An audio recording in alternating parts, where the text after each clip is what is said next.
Morning, everybody. Welcome to the ISS seminar room in Pretoria and welcome to those on Zoom. My name is Janine Rauch. I'm a research consultant working with the ISS policing team at the moment in part of the Justice and Violence Prevention Program. We're delighted to have so many people with us on Zoom this morning and so many people here in the room. It's a beautiful, warm winter's day in Pretoria. We are delighted to be launching a new report from the ISS. It's a set of proposals for police reform. Today, we are going to hear from 4 people discussing these proposals, and we are going to hear from the people on Zoom and in the room their thoughts in response to the ideas that we're putting forward. It's an exciting day for our team who've been working on this for months. It's the culmination, in fact, of decades of work that the ISS have done to try and distill it all into a clear set of recommendations for the government, particularly for the new Minister of Police who will be coming in the next week. I am going to be moderating this conversation. I want to just do a couple of housekeeping announcements before we start. For those in the room, the ISS bathrooms are, if you go out of this room to the left, turn through the little boardroom on your left, and you'll find the toilets down that corridor on your right-hand side. We are on Zoom, so can I make sure that the people on Zoom keep their mics and cameras off for the input part of the conversation? You'll be able to switch them on during the question and answer session. For the people in this room, please be careful because we've got mics hanging from the ceilings here, so all noises are picked up and will be heard by the people on Zoom. It's quite annoying, the paper's rustling and so on. Also, one of the other features of being on Zoom and this conversation, this filming will be on the ISS YouTube channel in perpetuity, is that it means that we do not observe the Chatham House rules in this conversation. What you say is being recorded and will live forever on YouTube. So bear that in mind when you speak. Okay. I think that we are going to be ready to start. So we're going to start with a presentation from my colleague, Gareth Newham, who's the leader of the police team. I'll talk about him in a second. He's going to be introducing this new set of proposals, this new report about strengthening the SAPS. And then we're going to have 3 esteemed respondents talking to that presentation and to the report, their reflections on it. I'm going to start by introducing Gareth, who I think is probably known to most people in the room and on Zoom. Gareth has been at the ISS for many years. He's been leading this team working on policing since 2010. The ISS has been working on policing for nearly 30 years. Gareth, prior to working here, worked at CSVR and also was for 4 years the advisor to the Gauteng MEC for Safety and Security at that time, Feroz Kachalia. So he's got a deep experience of being inside government in a position in that advisor role in the MEC's office that gives you insight quite close to the ground of policing at an operational and technical level, as well as working at the policy level. So he's ideally placed for this kind of work that we're launching today. I think I'm going to hand right over to Gareth. He's going to come up here to make his presentation.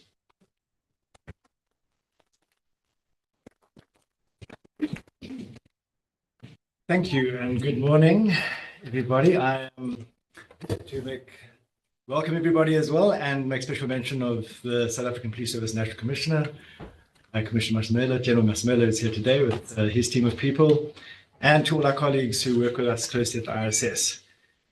So, can the South African Police Service really keep us safe? That's how we framed this. So I just need to figure out how to share this. It was sharing and now it's not. Let me go back to that. Okay. I'll be 2 seconds. Yeah. Yes. Screen. Okay. Sorry about that. So, firstly, thanks for the introduction, Janine. And I think all those years of working with police officers mostly in Gauteng police stations, working at various levels at what then were area levels, became later cluster and district level, provincial level, and with South African Police Service colleagues at a national level. One thing I can say is that policing is probably one of the most difficult jobs you can have in South Africa. Given our massive crime rate, our huge social and economic challenges, it is an incredibly complex and difficult endeavor. So and that's what made this project so complex and long-standing, because to come up with very clear proposals and say, well, what should you do to try and strengthen and improve capability of policing so it has a better impact on crime is not a simple, easy, straightforward task. So the recommendations here are quite a long process that started shortly after the July 2021 violence, which really sparked our thoughts about, well, what should be done differently? How could things be done differently? We then worked with various partners, internationals, and our colleagues are here today, and a range of other people over the next 2 years to really try and think through what could be practical. And most importantly, what could be done differently without new resources? The government doesn't have a limitless amount of money, so we can't be saying, well, let's just add more funding or add more people. It's a lot more complex than that. So our focus is really what could be done to practically improve policing in a way that doesn't require new resources. What would be the strategic priority areas? So we'll present a bunch of these today, a few of these today. The report that contains much more of the information is available at the back. I'm just going to touch on some of the high-level issues. And of course, we have concern about safety and security in South Africa. A recent Afrobarometer survey showed that it was the second most crime, high levels of crime, was the second most important thing facing many South Africans as what the new government should be focusing on. And of course, the Government of National Unity has a set of priorities, and rule of law and strengthening criminal justice is amongst them. And in many ways, many of the other problems can't be solved without strengthening criminal justice, rule of law, and reducing crime in South Africa.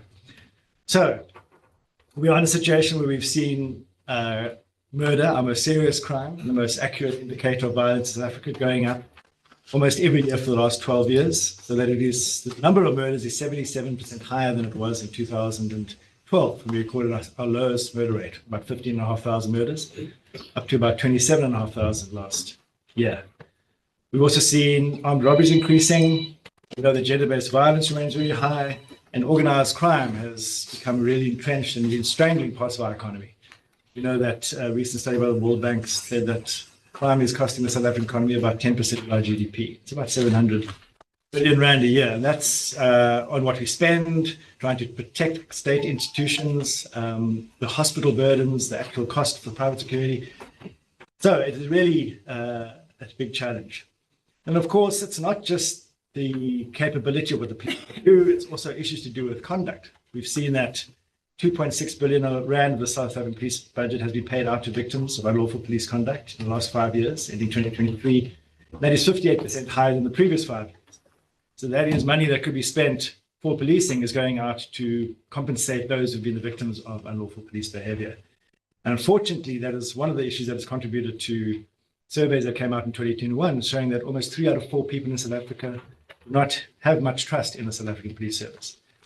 That is critically important for us because we know from decades of international research around the world that trust in the police is probably the most important objective for the police being able to solve crime, because you will never have enough police officers to be everywhere, so you need communities to see the police as trusted professionals so they come forward with information, so that they feel confident of sometimes taking actions in their own communities because they know that they can call the police and the police will be there to help them. So that is a huge issue for us. So we were thinking, well, how do we change this? Because these are not new things. These have been going on for many years. And again, it's about the organization as a system. It's a huge organization, 183,000 people, current budget around 113 billion. It's not about the people in it. There are plenty of highly skilled, highly experienced, dedicated men and women in South African police. So our recommendations are more about what should be done or what could be done at an institution level to try and get the best out of the people that are there. So imagine South Africa with a highly professional and effective police service, high levels of trust. We see fewer robberies. We have so many gunshots. There are fewer drug dealers and people suffering from drug addiction. We start to see international investment improving because The country's seen as safer, so it's a much more attractive investment destination. But local businesses and communities also start improving because they can expand. They don't be not scared of extortion or being robbed. There's various surveys that show a lot of small and local businesses in townships and informal areas don't expand because they're worried about being targeted. And we also have much more money to spend on job creation, on services, on research to improve our capabilities, on better government support, because there's less money being spent on private security. And we know that there's a huge amount of money spent by the government and private sector on private security just to try and keep themselves safe and their structures safe. So that'll ordinarily lead to more people being hopeful, and we'll be in a prosperous, much better along the route to prosperity.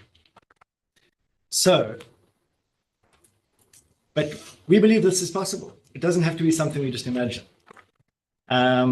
Vision is well within our reach, and we're timing this because we do believe that in the next 5 years, a new government of national unity that has prioritized this and really puts its mind to how do we improve policing, strengthen, support our police better, but also make sure the whole criminal justice system works in a better, more coordinated and streamlined function, could see big results within the next 5 years. Because we believe that South Africa has the necessary skills and resources, both in the police and outside of the police. We need our political leaders to utilize those resources to strengthen law enforcement and address crime better. But how? So these are where the recommendations come in.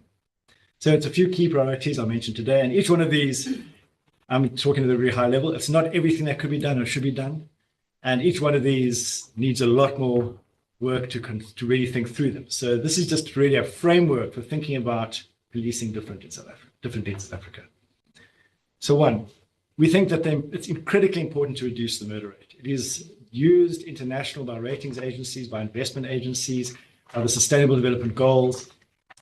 Countries with high murder rates, it's the most accurate crime indicator that there is, it's an indicator of violence, typically tend to struggle with a whole range of challenges. So we have to get on top of our murder rate. We have to make sure we are reducing murders in South Africa.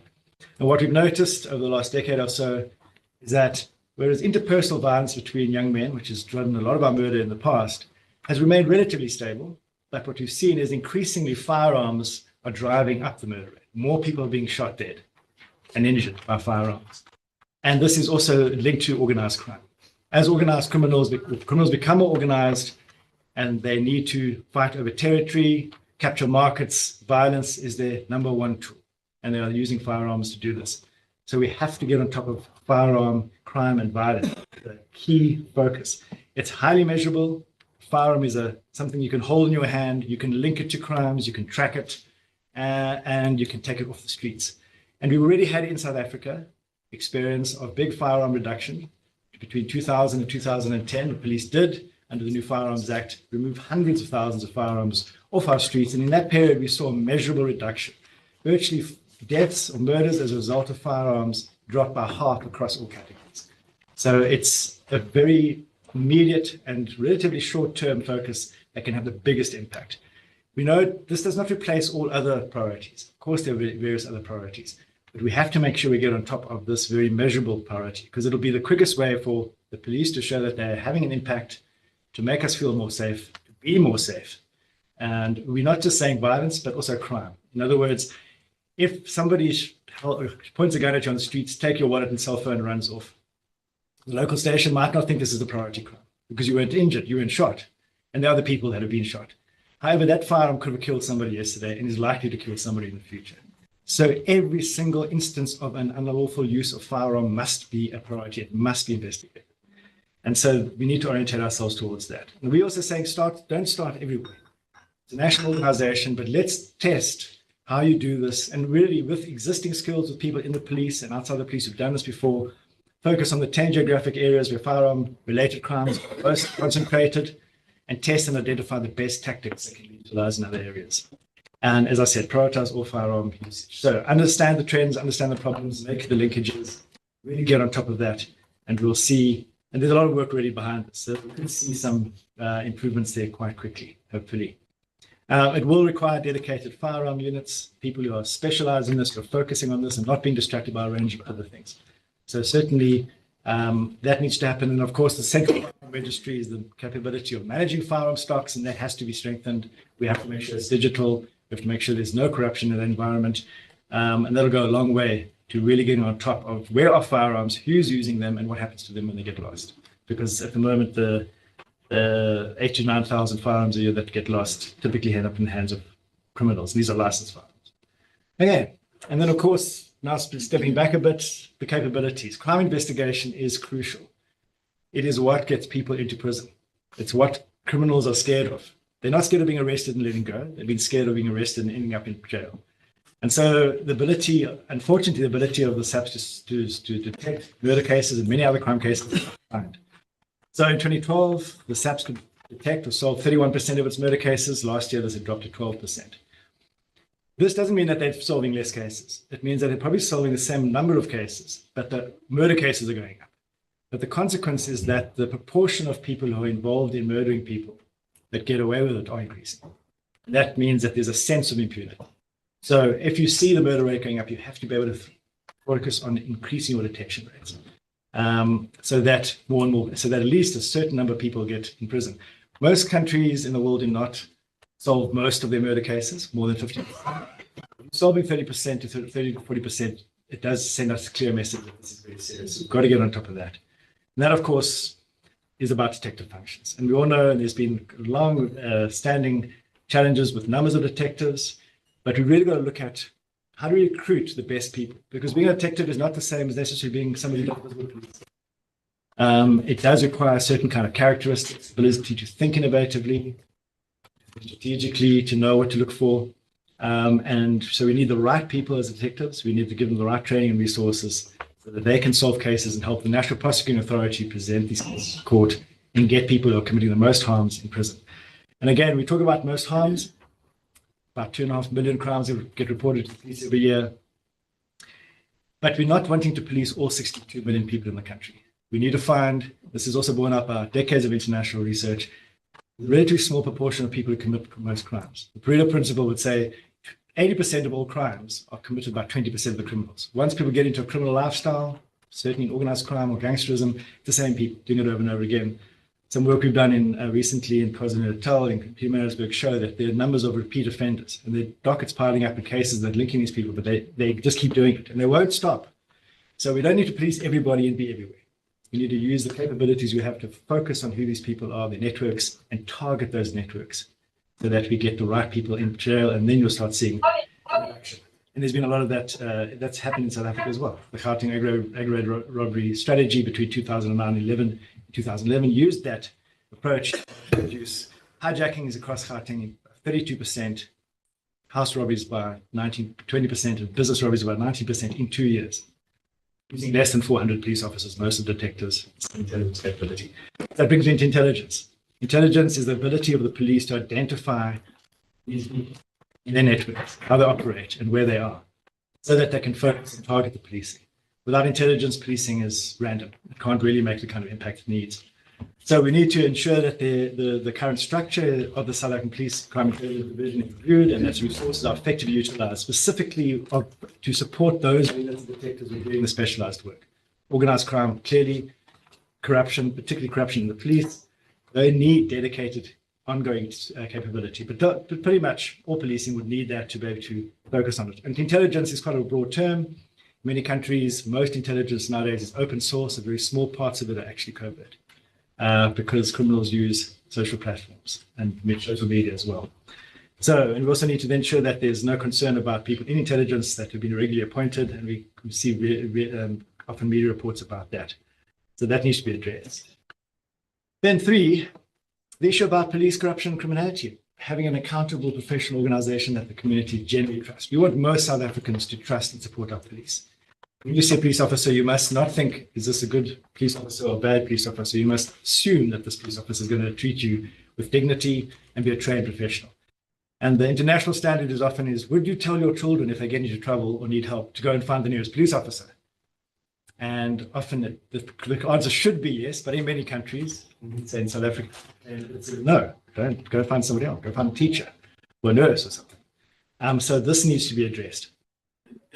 And again, there it's about it's not only about the negative consequences. It's also about recruitment and training and stuff like that. You've got to make sure you recruit the right people who have an ethos, who see policing as a calling, who want to help people. So your characteristics of you recruiting the police are critical around that.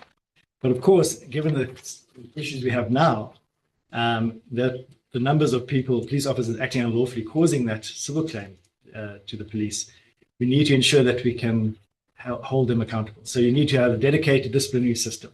Units that are dedicated to making sure that when police officers do not adhere to the codes of conduct and standards that are set, that are in writing, that they've been trained to, that there are consequences.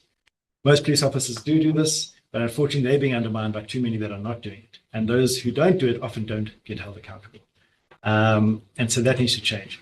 And of course, we have an anti-corruption unit in the South African Police Service. We believe that that's a good start, but ideally it should have the same resources and capabilities, no less than that existed between 1996 and 2002.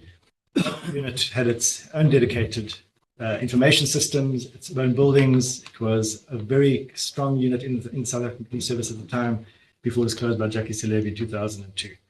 So those are the kind of immediate things you can do to make sure that you're trying to increase the risk for police officers who don't adhere to their codes, do not adhere to the law, are identified and moved out of the organization, so that those that do can gain the trust of the communities they're there to serve. Of course, we need to restore pride in the professional uniform. That goes back to that recruitment and a clear system code that guides how you recruit, how you train, how you promote, how you recognize and reward. Okay, then we're talking about capabilities. I think we see a situation that big organizations like the South African Police Service and many other big organizations are very slow to change because they're so massive. Because it's not a simple thing to change something. You've got 183,000 people, any kind of standing orders and so forth would need to take time. So we do see that in some ways the South African Police Service isn't keeping up to the changing environment. Now, for example, digitalization of a lot of the functions, such as the firearm registry. And we think that means that you need a much more considered approach to investment in resources and training and recruitment. That would go a long way to saying, well, what is the best technology available? How do we better identify and utilize it? How do we make sure that it's effective for the usage? Because sometimes what happens is organizations will buy technology, but it's not easy to maintain, it's not easy to train your people in, and it might have limited usage. And I've seen this before, even in organizations like the New York City Police. I'd arrived there in 2006 to spend a week with them, and they had launched a whole new crime management center with every police officer had laptops. They were really struggling to get the police to use them because they weren't used to it, they had been trained in it, and so technology is not on itself a solution, but you can improve it. So it's about that, and that's also then about human resources and training. What does it take to be a police officer? Again, we need to make sure that when we're recruiting, it's not. And the approach generally seems to be 30,000 people over 3 years. It sounds good, but do we have enough skilled forensic specialists, analysts, data analysts? Do we have enough people working in IT? Do we have enough people doing specialized cybercrime capabilities? Do we need 30,000 constables, or do we need 25,000 constables and another 10,000 other skilled people? It'd be interesting to know, back on the New York City Police, they've got 55,000 employees. Less than 30,000 are actually police officers. The rest are support, doing this kind of a data analysis and making sure that those police officers are directed and focused and able to have the biggest impact as possible. So it's about rethinking about the capabilities to guide the policing that you have.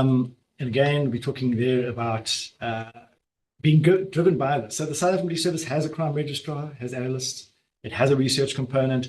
Ideally, this is into what we call an evidence-based policing center. Those capabilities are in the center. They can see what systems do we have. And the police do have impressive IT capabilities, automatic vehicle location systems. Everything is documented, crime management information systems, and that we need to be able to make the best use out of it so that not only crime information is being clearly analyzed and directing police decisions, but organizational capabilities. So if you're starting to see you're having a challenge with detection rates, that this doesn't remain a challenge for longer than a year, rather than say 12 years. You're able to have that strategic information coming at you in a synthesized way so you can make management decisions as quickly as possible. And that capability, and that needs to be strengthened. None of this stuff is not there. Really good people who've done this, we think, prioritize this, make sure that this is really bolstered and is really driving what's happening. Of course, we also need to see the coordination of policing efforts. A lot of private security, crime wards, the various structures, Metro Police, ultimately the SAPS as the single central police agency should be able to, through law and policy, coordinate those functions. So that if people need to feel safe because there's somebody on the streets to look for eyes and ears, and that's already happening in Gauteng, 2 eyes and ears approach, for example, that can be coordinated by the police so that the police can go after the seriously violent criminals, and that other people and that lesser functions be coordinated where they're not able to be. And of course, this is about leadership management, and we think that really about we need to see a review of the system so that the top managers are getting the right information, be able to make the right decisions quickly, and then make sure those things are implemented and get feedback. So that's about that, setting it up, and that we would like to see leadership development, because leadership is not something that only happens at the top of the organization. In policing, you need your constable to be a leader. So you need to say, what are the leadership development abilities that we can introduce into the SAPS so that every level of policing have strong leaders. They're not just waiting for somebody at the top to tell them what to do. They really know what needs to be done because they're steeped in a culture of professionalism and they're proud of their uniform. So, and I want to thank you for listening. This again is just a set of proposals for discussion. There's lots that could be changed, but we just wanted to get something out there to start the discussion and get feedback on it. How do we improve the South African Police Service so that it becomes supported and has much better impact than it does now? So thank you very much.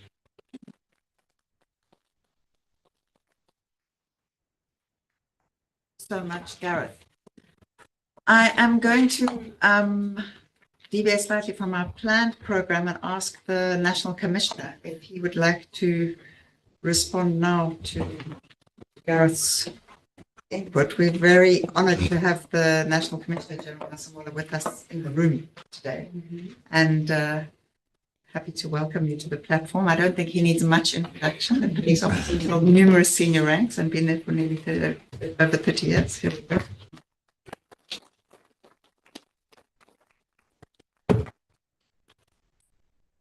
Thanks very much, and good morning to each and every one of you that is here today. It's also one of our old colleagues, General Lieutenant General Jephta.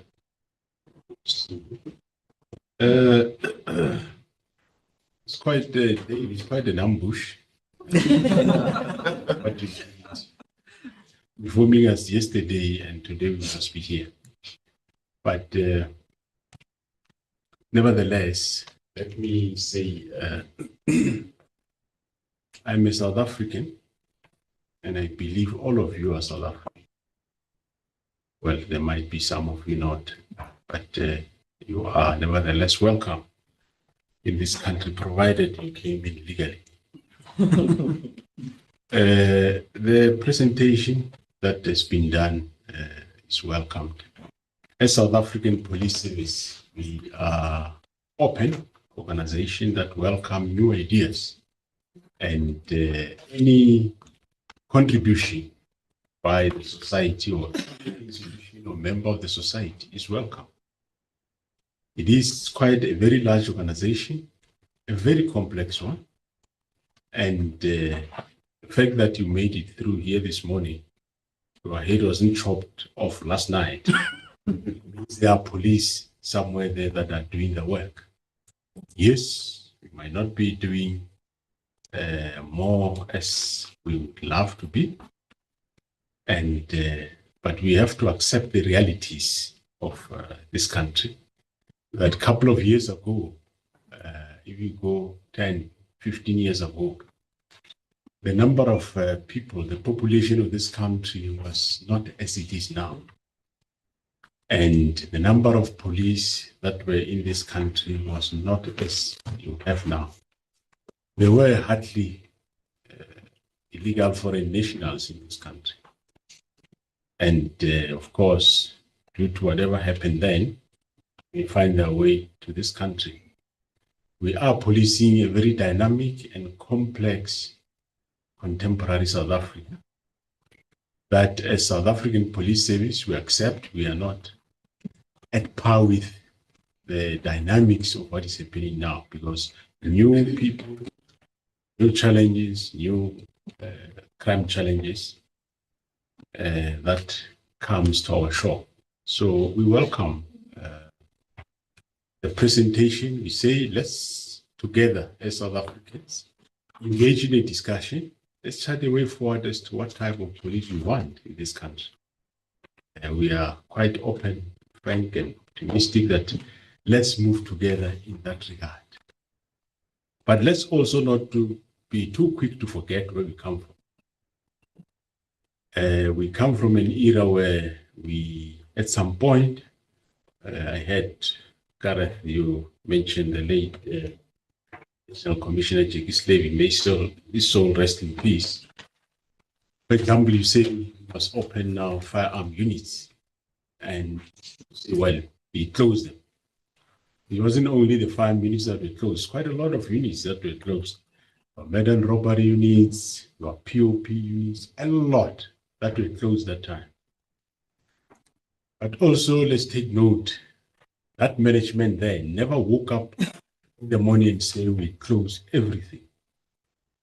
They went through processes, they listened to experts like you, where you advise them that the police service is disintegrated with a lot of units all over. So close this thing, let's have policemen and women at police stations and work.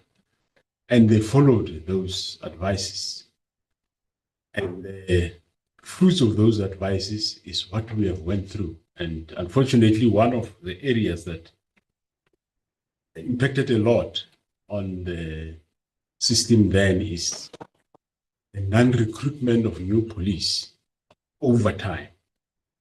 That have resulted in a situation most stations couldn't sustain even working 24 hours. There were over 30 police stations up to late recently that could not provide a 24-hour service because of they did not have the necessary human resource. We know that you don't only need personnel, you need all other resources to do policing, but the basics starts there. You need to have that little capacity. But if you don't have it, then you have problems piling up. Your community becomes dissatisfied. Where a police official was supposed to respond in an hour, if he still have 45 complaints to go through before he gets to you, by the time he or she gets to you, you are so angry, and they live with that anger on a daily basis, and you transfer societal anger to the police service. Remember, they come from you, they are not coming from the moon. So they get the same pressure, and they end up changing in such a way that they are maybe not so much welcoming to you. It's unfortunate consequence of it. So a lot of, I use the word damage, might be sound too drastic, but it's the right word to use over years, which happened as a result of the management decisions by then. And it was not only management decision, but you also took part yourself. You were also part of those decision making that let's do this. Today, yes, it's good. We say no. We took a decision. Let's open some of those units, specialized units like murder and robbery or POP, because we need them. There has been quite a number of forums. There have been commissions which came up with recommendations. Yes. Have public order. Some years ago, we had 12,000 members of public order around just before 2010. And between 2005 and up to years ago, we had 4,000 to 5,000 countrywide. And there has been commissions to say increase. Now we've increased almost around 10,000, which is still not proportional to the community we have.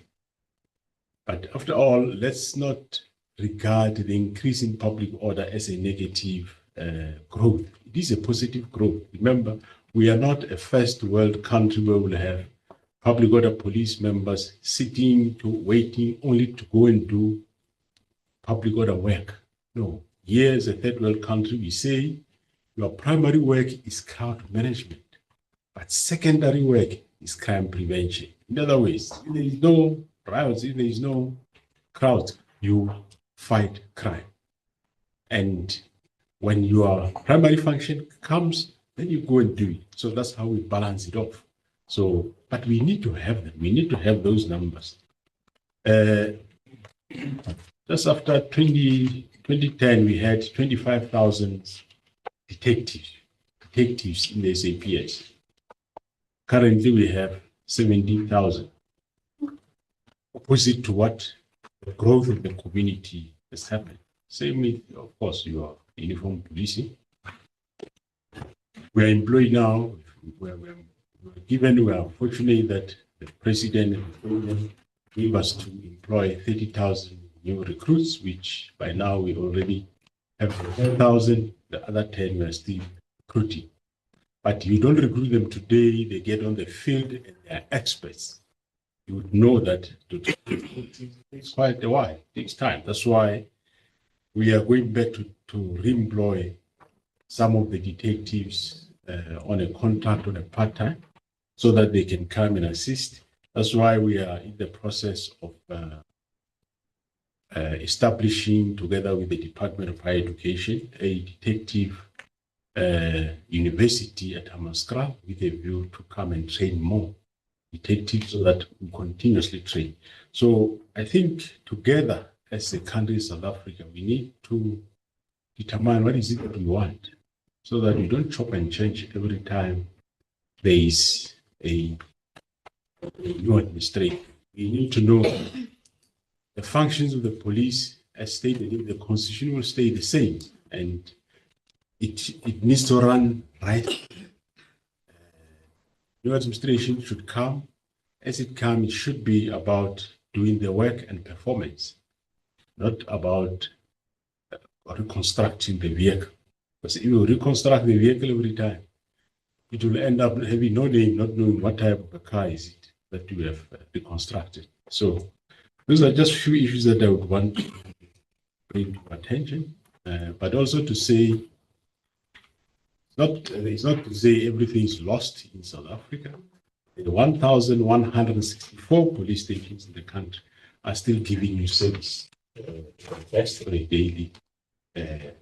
a daily basis. Yes, there are challenges, I must say, which we are fixing as we go along. We fix as we go along, and at least we have identified what are the challenges. Yes, there's a bit of structural challenges, performance challenges, training challenges, corporate challenges that needs to be that we are attending to.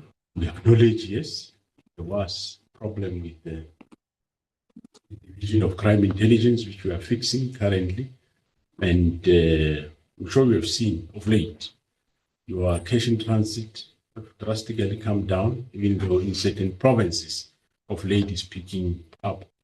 But we have been much more a better crime intelligence now. They haven't yet reached a peak which we would love that they should have arrived at, but it's better than what it was because they can alert you when things are happening.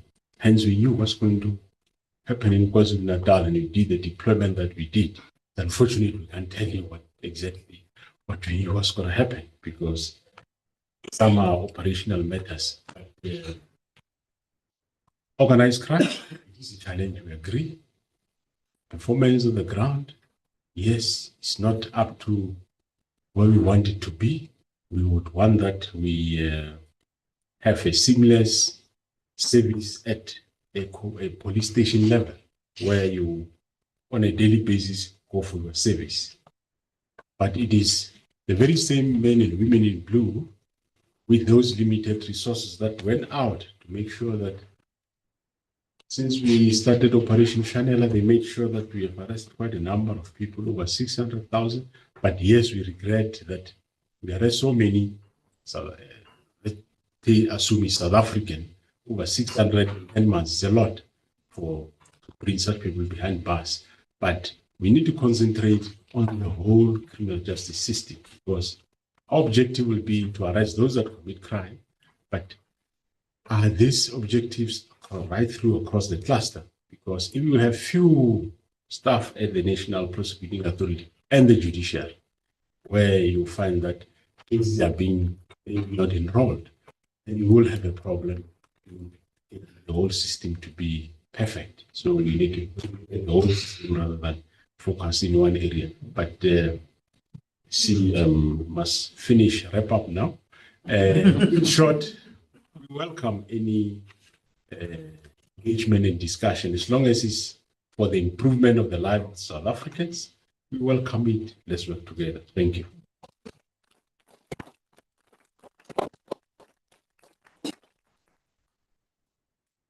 Thank you so much, General. It's really exciting for us to have you here and to begin a conversation about these proposals, which we hope to continue dialogue. Going to invite retired Lieutenant General Sharon Jephta to respond next to the proposals. General Jephta is the first woman who was ever appointed to the position of a divisional commissioner in the SAPS.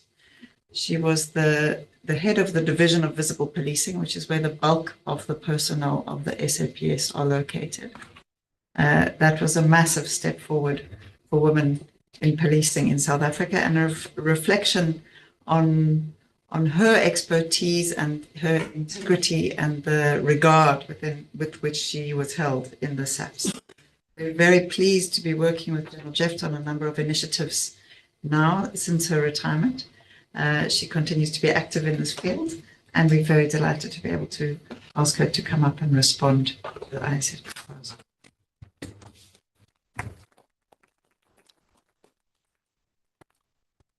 National Commissioner, ladies and gentlemen, good morning. Maybe I must just rectify, Janine, I'm not the very first Divisional Commissioner female. I was the very first Divisional Commissioner of the Inspectorate. I can just rectify that one. Thank you. So, ladies and gentlemen, I'm not an academic, nor am I a researcher, or I'm also not an advisor, and I'm also not a consultant. I just want to put the record straight as well. I'm here today to share my experience gained over almost 4 decades and respond to the strategy that Gareth has so eloquently presented here to us. I want to say that my blood is still blue. I think I'll die with my blood blue. So what I want to say is SAPS don't have to reinvent the wheel. If I look at the strategy, they really don't have to demand any more resources, even implementing the strategy. There's so many things that they've been doing that has worked previously that should just come back to implement the strategy, which I think it should really work. And I think I want to bring the strategy right down to station, as to what should happen there.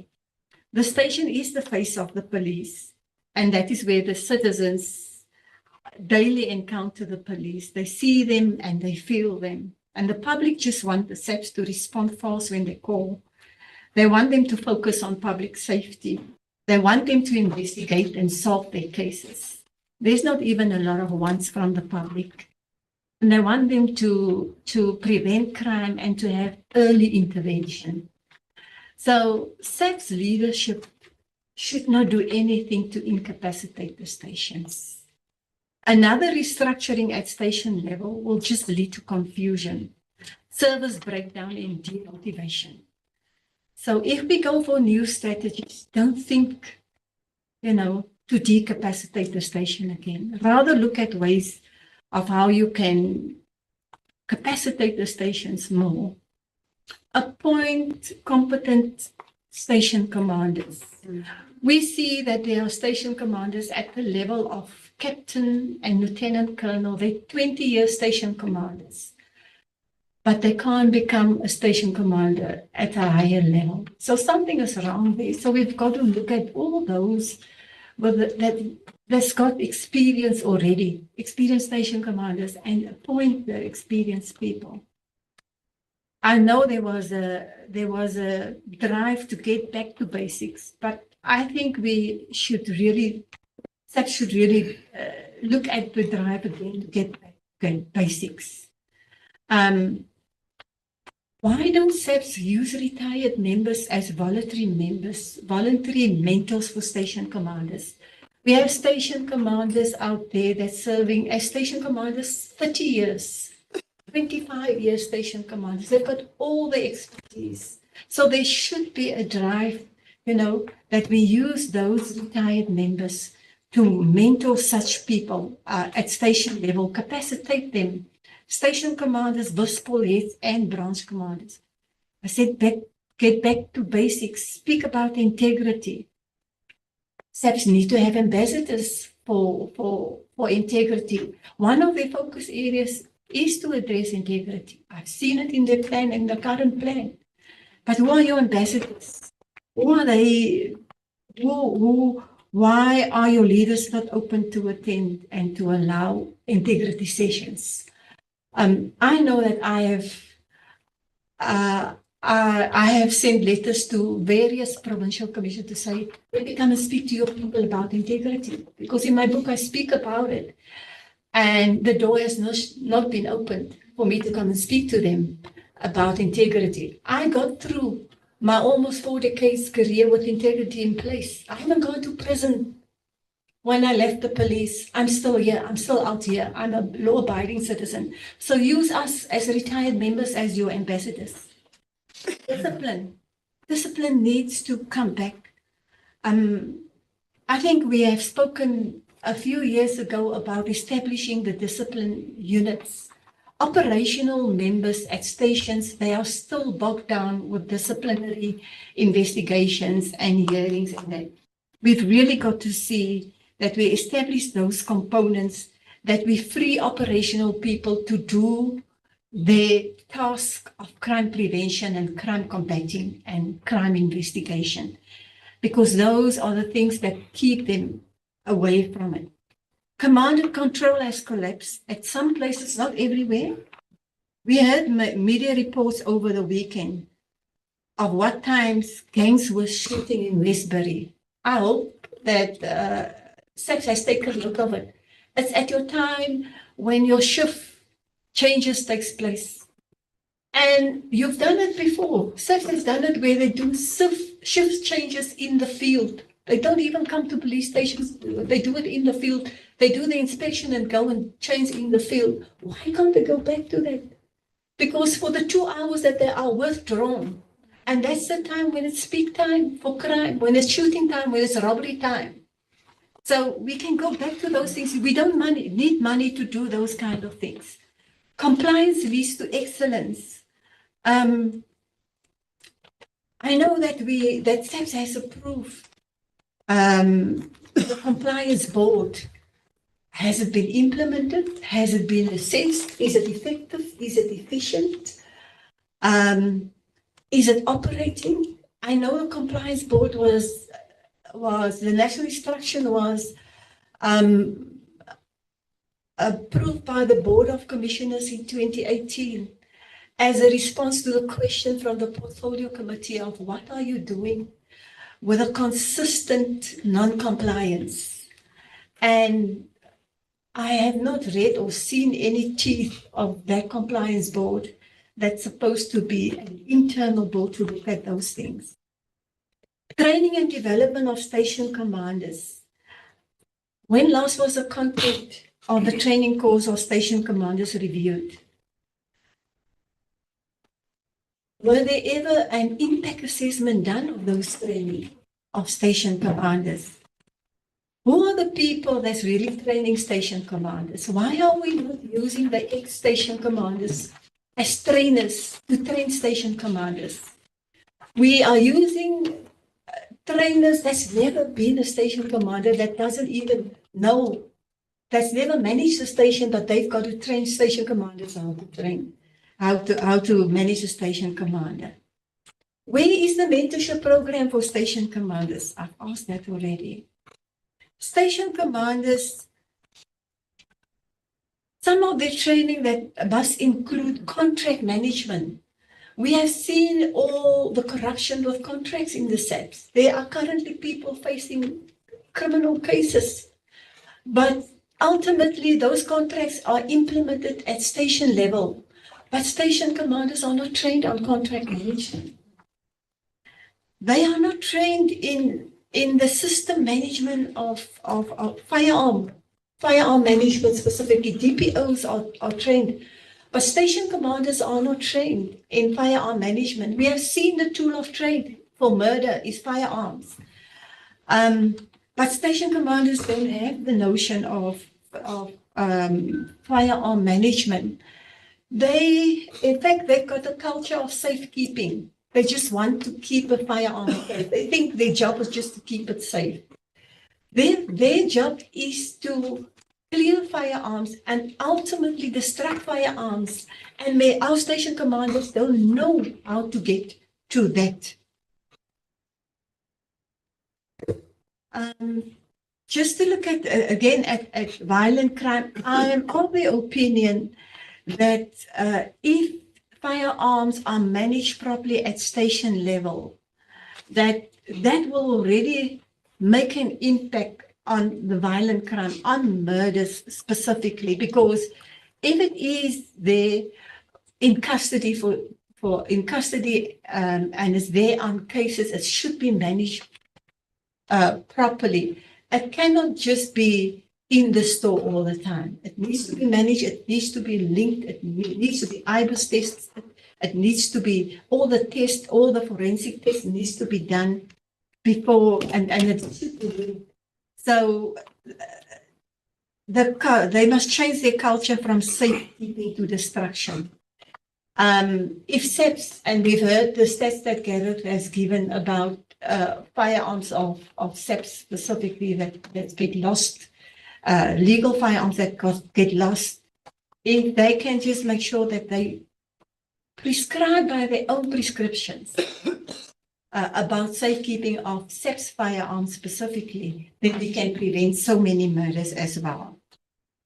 I just want to know how many firearms do you have in your SAP 13s for which you do not have a future court date. We find that there's many firearms, but there's no court dates for those firearms. Those dockets are maybe scrapped from the roll or further investigated, and they're just there, and it's not investigated. So yes, looking at specifically how at police station you can look at preventing corruption, there's many ways. Gareth had alluded to the systems. There's almost 95 systems that station commanders can utilize, but if they utilize those systems efficiently and effectively, they can manage to bring down corruption in the police specifically. Looking just at this poll, looking at the issue of Westbury, is the current issue in the newspaper. If there's a call that there's a shooting, where is the van? Where's the AVL? Where's the van at the time when the van gets the call? What route does a van take to get to the call? How long do they take to respond to the call? If it is a shooting in progress, you can prevent the murder.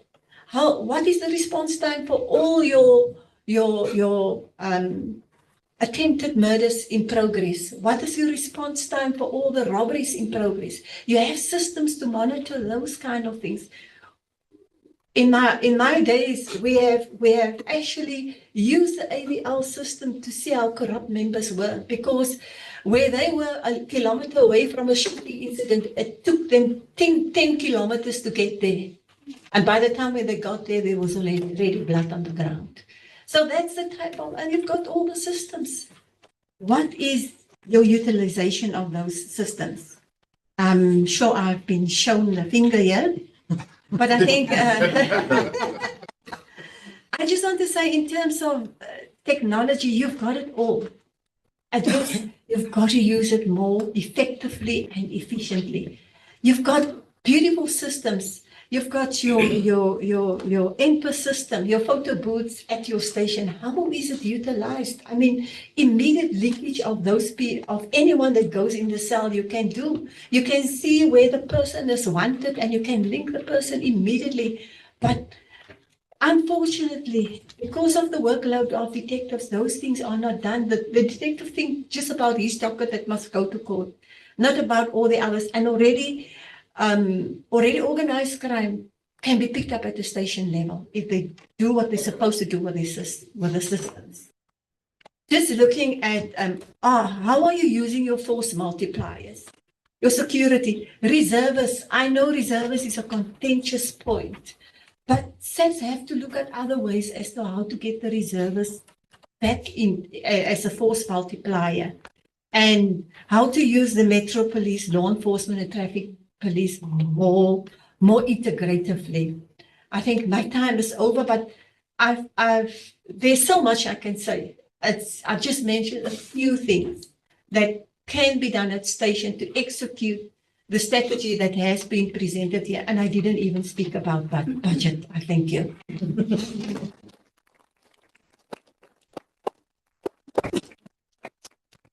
Thank you so much, Sharon. Such a valuable contribution to have a station level perspective from police leadership all the way at stations, and someone who's been all the way up the organization, talking about what do these proposals mean in practice at station level too. Just to clarify, I wasn't showing that finger. I was showing 3 minutes more, which I'll be showing to all the speakers when they have 3 minutes left. Thank you again. I'm going to invite TJ Masilela to come up and give us his response now. TJ comes from a different perspective. He comes from a community point of view. TJ is a person who has been in police forums for many years. Currently the chair of the board of Gauteng CPFs, and also the deputy chair of the National Forum of CPFs. So again, someone with many years of experience working in that not always easy position. CPFs which provide the bridge between communities and police stations at station level. TJ, over to you.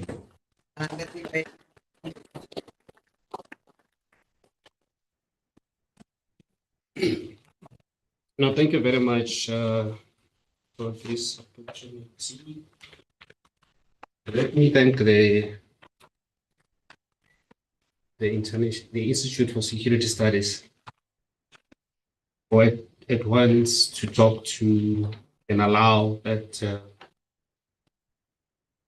community perspective is also put in place, while acknowledging the National Commissioner of the Police and the colleagues here. Good morning again. It becomes very important to understand that I'm not going to talk to the strategic focus one, because I think we have touched that, and I want to look at the focus two, serious violence, crime, and number 5 on the investigation and rationalization of the police capabilities. A layman from the street comes to a police station, raise a complaint, expect a case number, is promised a case number within a day or so, comes to SMS, and you would want to see somebody arrested within a reasonable time, irrespective of who must execute what and when. That's what a layman from the street would expect. Police station or community police relations becomes a very important role in making sure that communities also understand some of this process. Because if not, it becomes a perception that says police station X or officer X is actually corrupt. I went to open a case, I see this guy hasn't been arrested 3 days down the line, he's still terrorizing, or must have been to court and he gets a bail, which is a democratic right that everyone will obviously convincingly get a bail. Capabilities on that would then say, how do we make sure that the community participation and the community campaigns and the community engagement, the community police relations is then a priority because the consumer of the product is actually the community. It's a person that is aggrieved. It's a person that is have a complaint to raise, and the service that particular person and that's a layman, a community member that will come and raise. So when you're going to talk about the detectives and so forth, as a matter of fact, we might not be doing a lot, when I say a lot, in the community police relations, in promoting the partnership.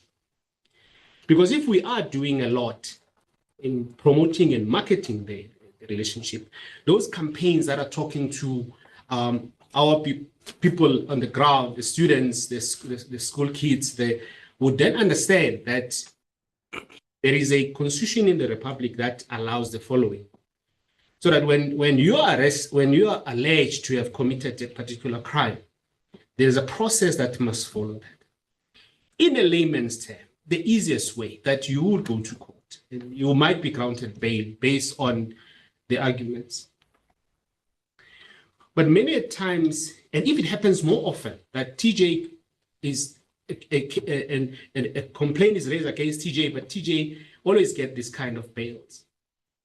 Whether the case sees the days or the case is struck off the roll and so forth, you will never understand that as a layman, that it's actually the justice system that grants bail.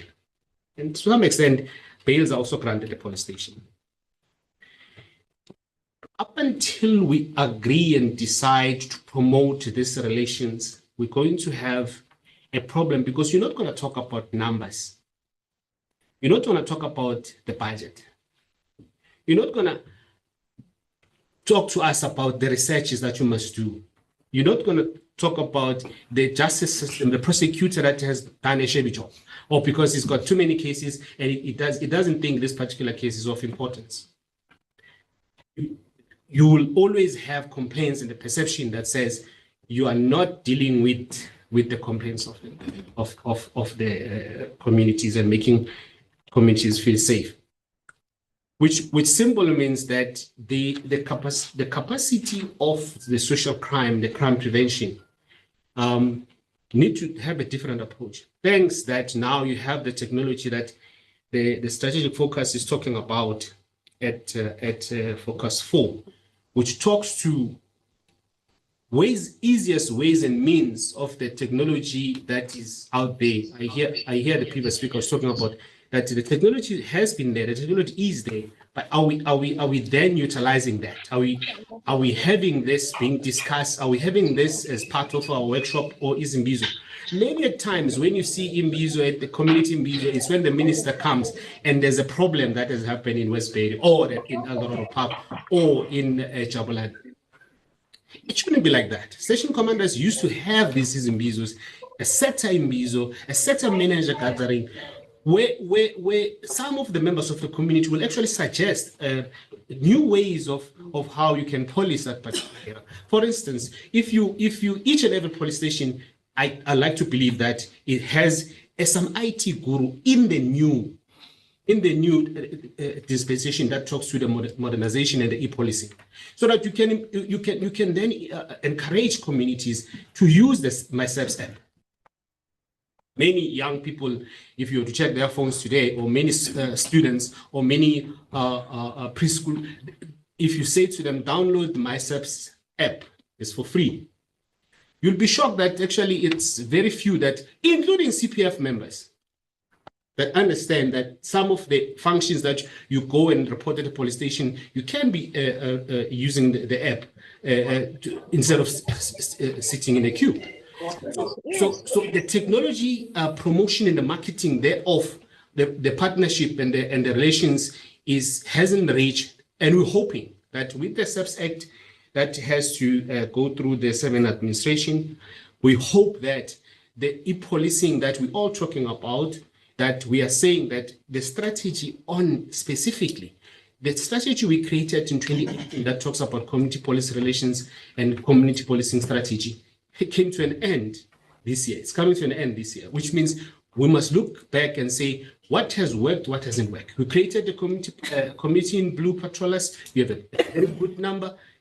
By the way, General, that remains also your force multiplier, because a force multiplier is not necessarily somebody's going to sit with you in the operation or at the roadblock. It's also somebody's going to give you information and say intelligence that says A, B, C, D, and F is happening at this particular time. I might not have all the facts, but please look at that. And hoping that that doesn't come back to haunt that particular person to say, we know that you gave this kind of information. So the trust and the change in how we approach things in the 21st century, policing has to move into that e-policing, but not just in a small number. The budget you should have, and the private sector plays an important role and should play an important role, including your security companies. That's my say to National Commissioner.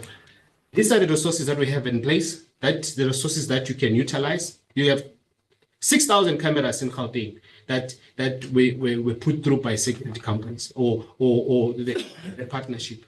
How often do you use that? Use that only when there's now a problem, because you must have some ways of making sure that the trends and the patterns of crimes that happens on a Friday, end of the month, Saturday, and so forth, the guns that are inflicting these communities, who's supplying the guns? If you listen to some of the cases of Senzo Moia now, you know that there's a guy at the hostel that is renting guns. He's known. His work is to rent a gun.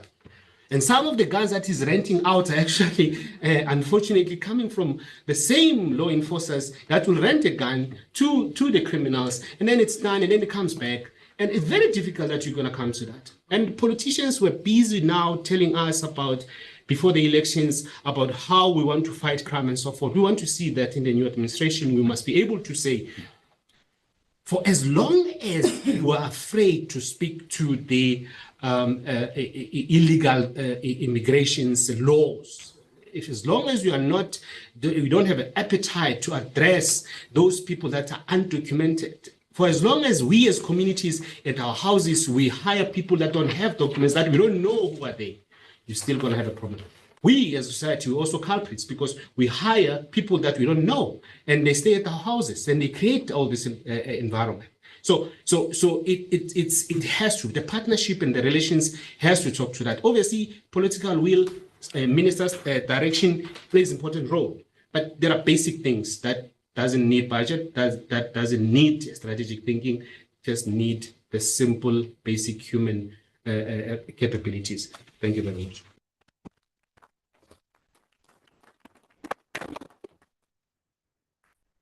So much. I'm inviting our last respondent to join us up here from the podium. Andries Sekoto is from the Auditor General's office. You'll be aware that the AG is one of the most important oversight institutions, which puts an eye on the SAPS. And Andries works on the team that leads the audit of the SAPS every year, a massive job in itself. So we're very happy to have you with us. Thank you. Gareth's just getting your presentation up on the screen. Someone's going to help you. Okay. Great.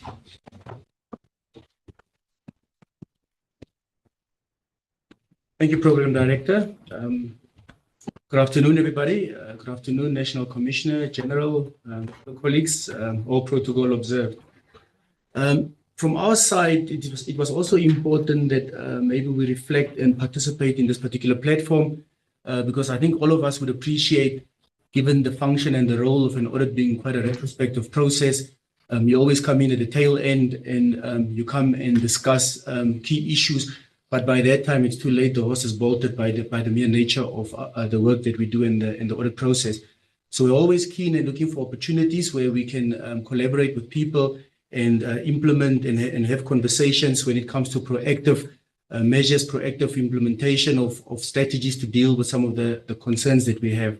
So as introduced, obviously I'm from the Office of the AG, and our core function and core mandate is to audit, and we conduct our audits in a manner that hopefully espouses to bring public confidence, build accountability, and ensure governance in terms of the public sector.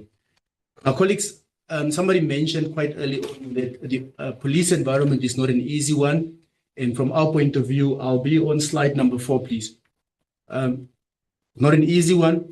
So from our point of view, we also identified that, in terms of getting things done as Office of the AG, it takes a village to raise a child. So there are multiple role players required to make sure that we all move in the direction that we all aspire to see. Can we have the slides on presentation mode? I don't know if it's legible or if we're covered in terms of that. Thank you. So as the Office of the AG, We then identify that, like I mentioned, we do our work, we report, but over the number of years that we've reported across all the portfolios out there, there was limited movement and traction in terms of getting the things done, seeing an improvement in terms of the audit outcomes. We saw rampant improvement or increases in irregular, fruitless, and wasteful expenditure, instances of non-compliance. So it also forced us to maybe relook at the system, rejig it a bit. And to that end, we came up with what we commonly refer to as our Culture Shift 2030 strategy. Now, it's quite important to note that Culture Shift strategy is not something that is done as part of the audit process that is over and above. We still do audit.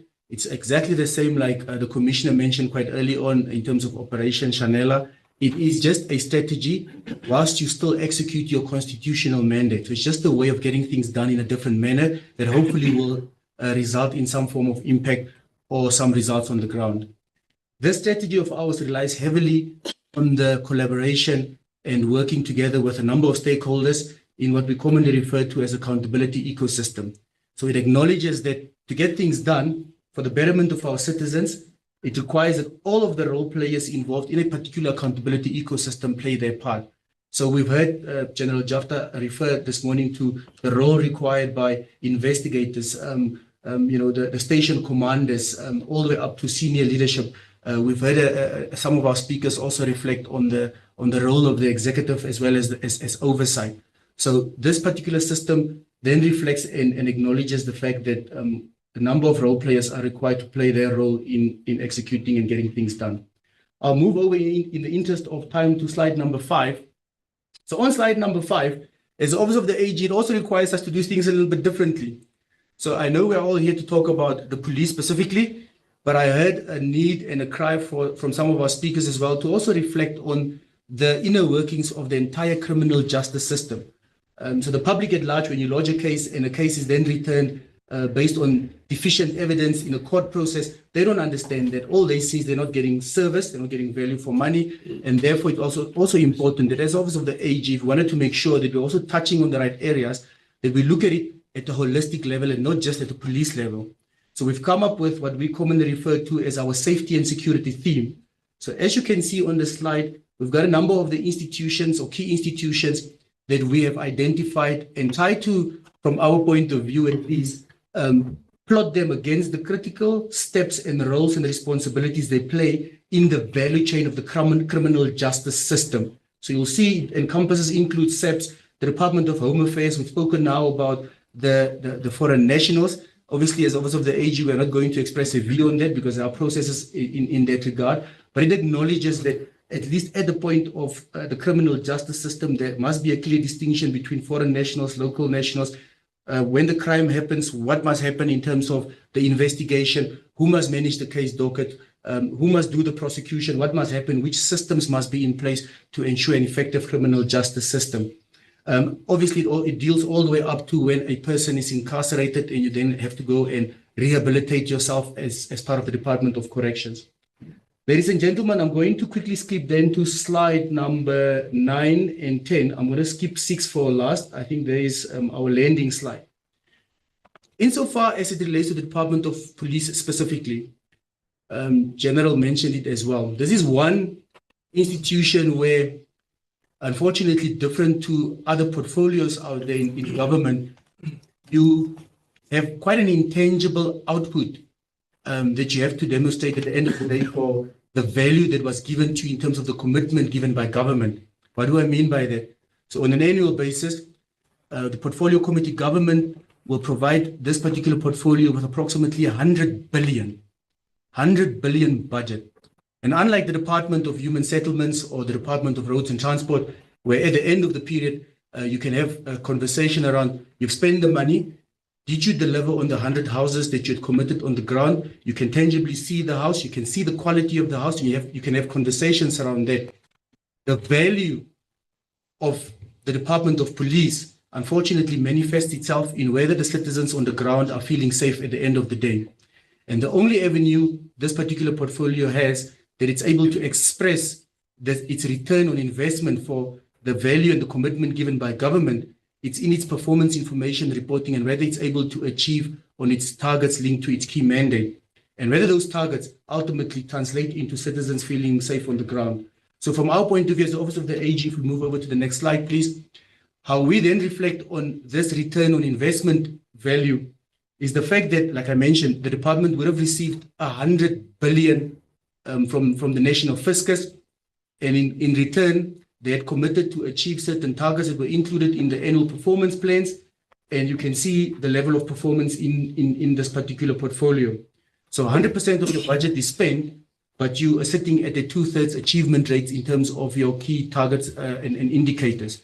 So that would beg the question from an ordinary citizen whether we are getting return on investment or value for money. And like I mentioned, unfortunately, it's a complex environment, but our point of entry in able for us to start the conversation lies exactly in the reflection of the targets as included in the APP, because that's what we do as a National Audit Office.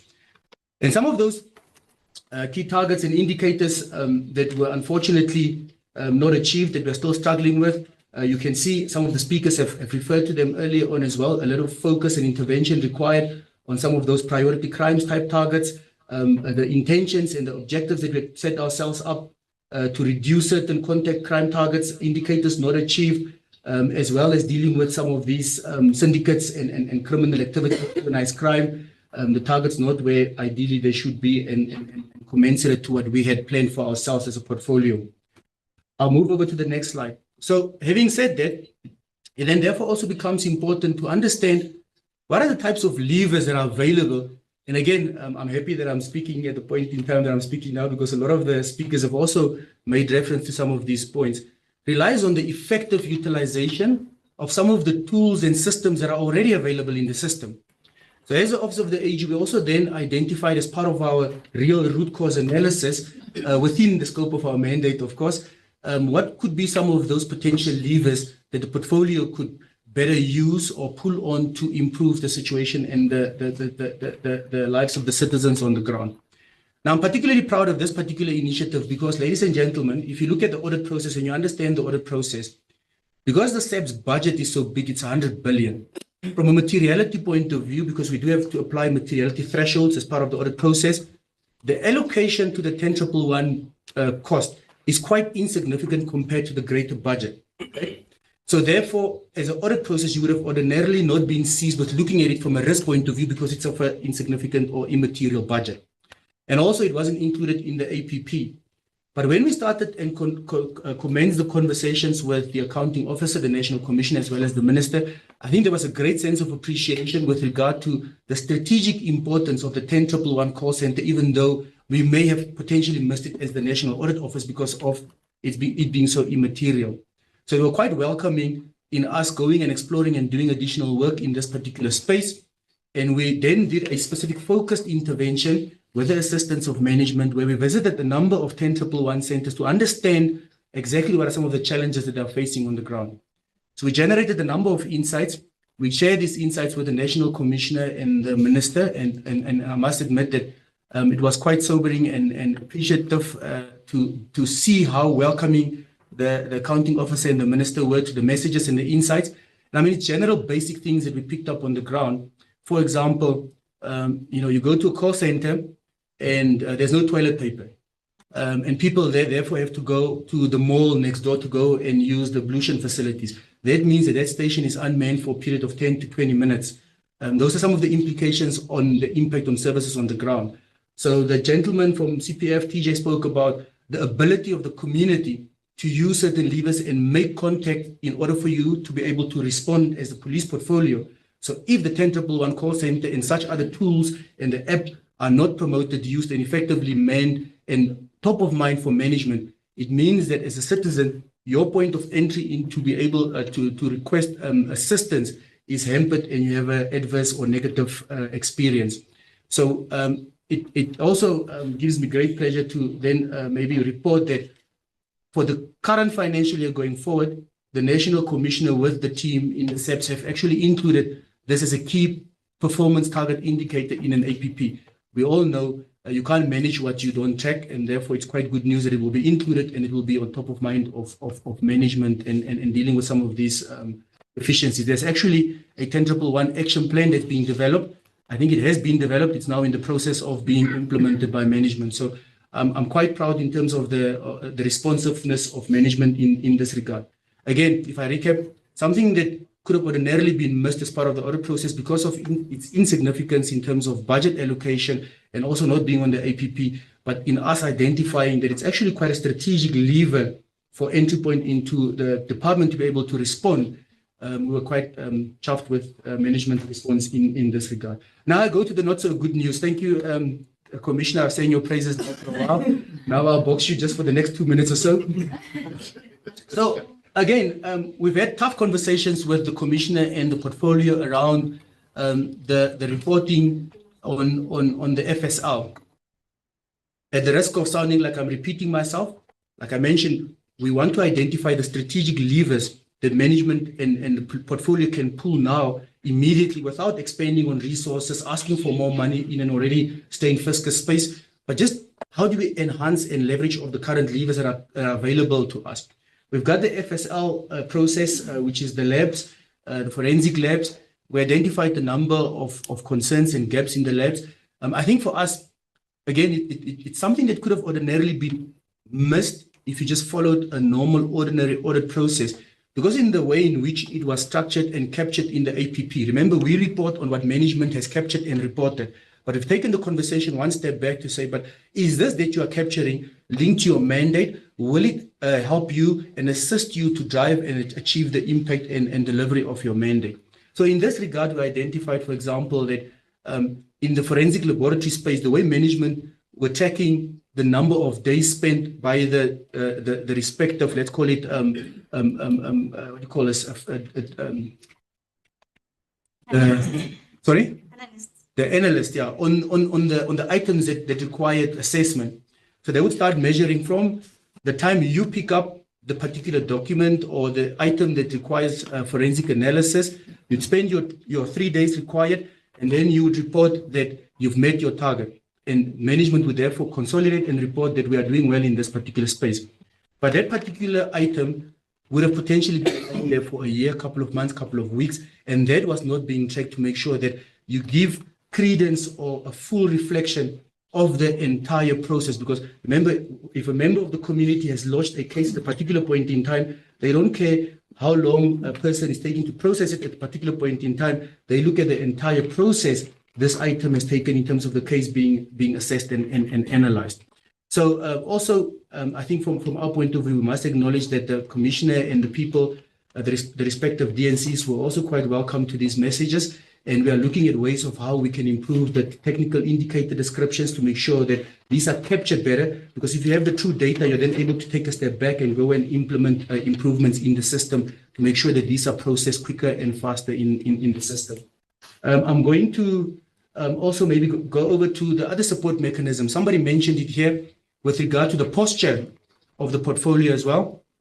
Peace be to you as well, Assistant Janine. I'm quite a jovial person, so I do apologize. So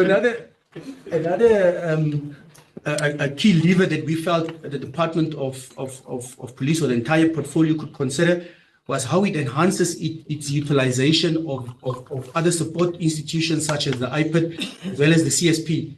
Because if you consider the role of the IPID, we've just spoken, a number of speakers mentioned the posture of police insofar as it relates to ethics, the ability to trust police, and I think General Jephta mentioned those that want to do the right things, and let's then deal with those that are not doing the right things.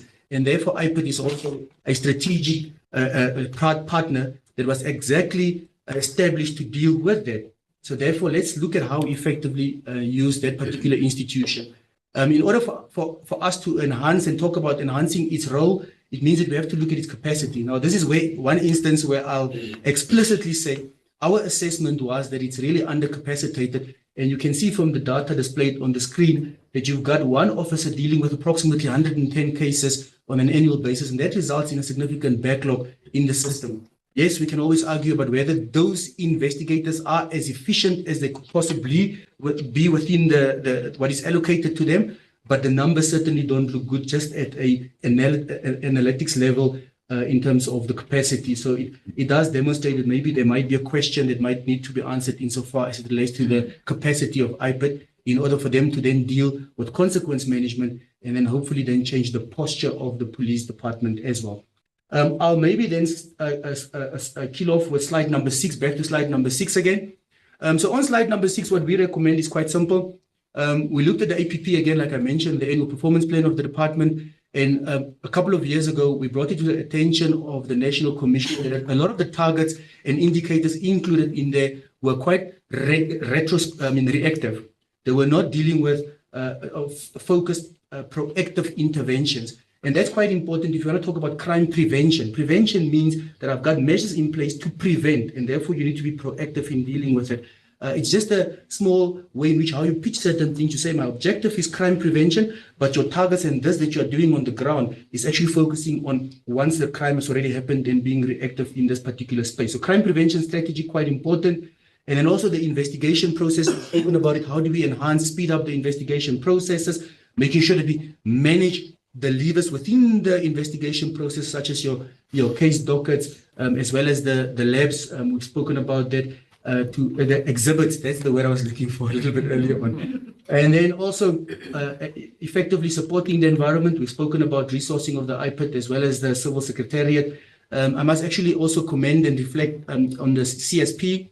When the department was trying to revamp its crime prevention strategy, I know the CSP was also quite actively involved, and they bring quite a fresh perspective, because if you go to yourself, you don't go and complain to the mosquito about your malaria problem. So you can't take the police officers and say, well, I must police myself and come up with a strategy around how I'm going to be a little bit more effective. So the CSP played quite a pivotal role in terms of also assisting in that regard.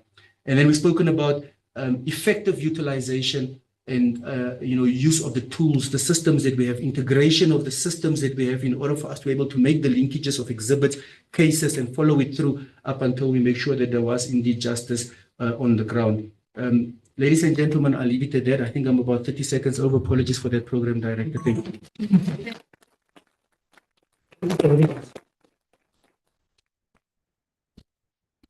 Thank you so much, Mr. Jephta. It's also a great privilege to have the AG's office here with us today.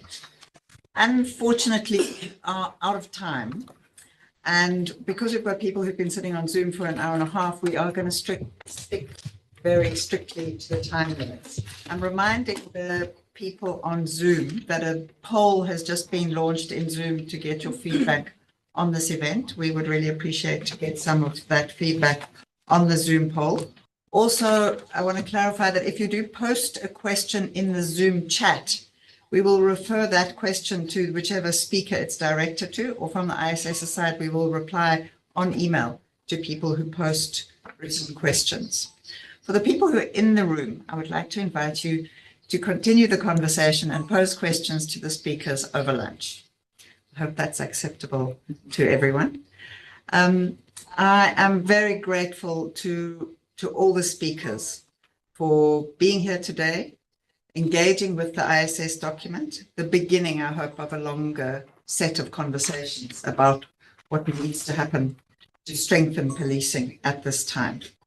We are especially grateful to the National Commissioner for coming and apologize for the problem of our email going to the wrong email address a couple of weeks ago and not reaching you until recently.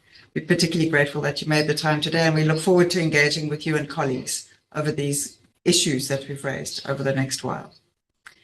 The ISS is grateful as ever for the support of its funders, members of what we call the ISS Partnership Forum.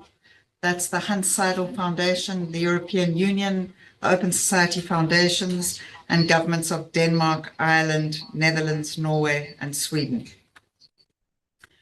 We have posted the link to this report in the chat, or we're about to, in the chat on Zoom. Those in the room have it in a hard copy. It'll be on the website of ISS from now, the long copy and the short copy that you have. What we would like is for you to take that document and engage with it, share it widely, refer to it, write an article in the newspaper on parts you disagree with, pass it on to ministers, advocate for the bits that you do agree with. We're putting it on the table as a conversation piece between the expert team at the ISS and anyone with an interest in policing in South Africa. So you have it now. I think everyone has it on their Zoom, the link. You'll find it on the ISS website. Thank you again, in particular to the speakers for being here, to the audience for your patience, and please join us for lunch. Thanks.